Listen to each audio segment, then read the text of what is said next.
గౌరవ ముఖ్యమంత్రి వర్యులు నారా చంద్రబాబు నాయుడు గారు ఈ రాష్ట్రంలో సమస్యలు ఎప్పటికప్పుడు పరిష్కారం కావాలి. ప్రజల యొక్క అర్జీలు గతంలో చూసాం 5 సంవత్సరాలు ఎవరికి చెప్పుకోవాలో తెలియనటువంటి పరిస్థితి. ప్రజాప్రతినిధులు అందుబాటులో ఉండరు, అధికారులేమో కనీసం ఆఫీసుల్లో కూడా రానివ్వకుండా చేసినటువంటి పరిస్థితి చూసాం. అలాంటి పరిస్థితి ఉండకూడదు.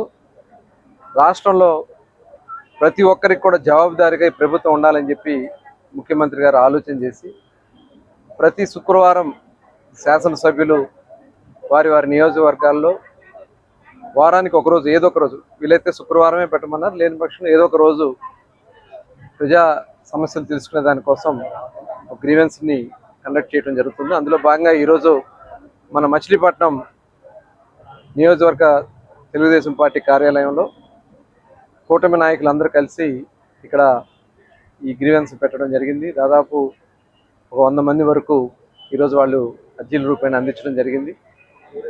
అవన్నీ కూడా సంబంధిత అధికారులకి పంపించడమే కాకుండా యాక్షన్ టేకన్ రిపోర్ట్ కూడా ఇమీడియట్గా ఏ వారం ఆ వారం తెప్పించుకుని అవన్నీ కూడా ఇమీడియట్గా పరిష్కారం అయ్యే విధంగా ప్లాన్ చేస్తున్నాం. నిజంగా ఒక మంచి ప్రభుత్వం, గౌరవ ముఖ్యమంత్రి గారు ఇటు సంక్షేమ కార్యక్రమాలు అమలు చేస్తున్నాం, అభివృద్ధి కార్యక్రమాలు అమలు చేస్తున్నాం. అలాగే ప్రధానమైనటువంటి సమస్యలు ఇవాళ చాలా సమస్యలు ఉన్నాయి. ప్రధానంగా ఇవాళ రెవెన్యూ భూములకు సంబంధించినటువంటి సమస్యలు ఉన్నాయి, అట్లాగే ఇళ్ల స్థలాలకు సంబంధించినటువంటి సమస్యలు ఉన్నాయి, డ్రైనేజీలు, కనీసం మౌలిక వసతులకు సంబంధించినటువంటి సమస్యలు ఉన్నాయి. ఇవాళ ఈ 10 నెలల కాలంలో చాలా వరకు, ఎందుకంటే గ్రామాల్లో సీసీ రోడ్లన్నీ కూడా ఇవాళ ఎన్ఆర్జీఎస్ కింద గతయత్నం చేశాం. గుంతలమయమైనటువంటి రోడ్లన్నీ కూడా గుంతలు పూర్పిచ్చేసాం.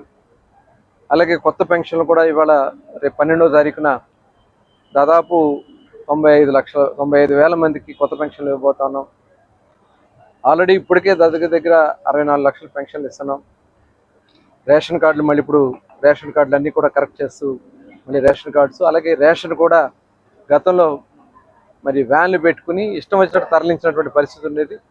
ఇవాళ రేషన్ కూడా సక్రమంగా వాళ్ళే వచ్చి వాళ్ళకి కావాల్సినట్టు వాళ్ళు వీలైనటువంటి సమయంలో ప్రత్యేకంగా దీనికోసం ఆగిపోకుండా ఇప్పుడు కావాలంటే అప్పుడు వెళ్ళి వాళ్ళు తెచ్చుకునే విధంగా మరి రేషన్ డిపోల్ని పెట్టడం, తెచ్చుకోలేని వాళ్ళు ఉంటే వాళ్ళకి ఇళ్ళకి తీసుకెళ్ళి అందించే కార్యక్రమం చేయటం. రేపు ఆల్రెడీ మనం గ్యాస్ సిలిండర్లు అందిస్తున్నాం, 1 గ్యాస్ సిలిండర్లు ఇచ్చాం. నిజంగా ఒక మంచి కార్యక్రమం. ముఖ్యమంత్రి గారు దీపం 1 కింద ఎవరు కూడా కట్టె పొలాలతో కానీ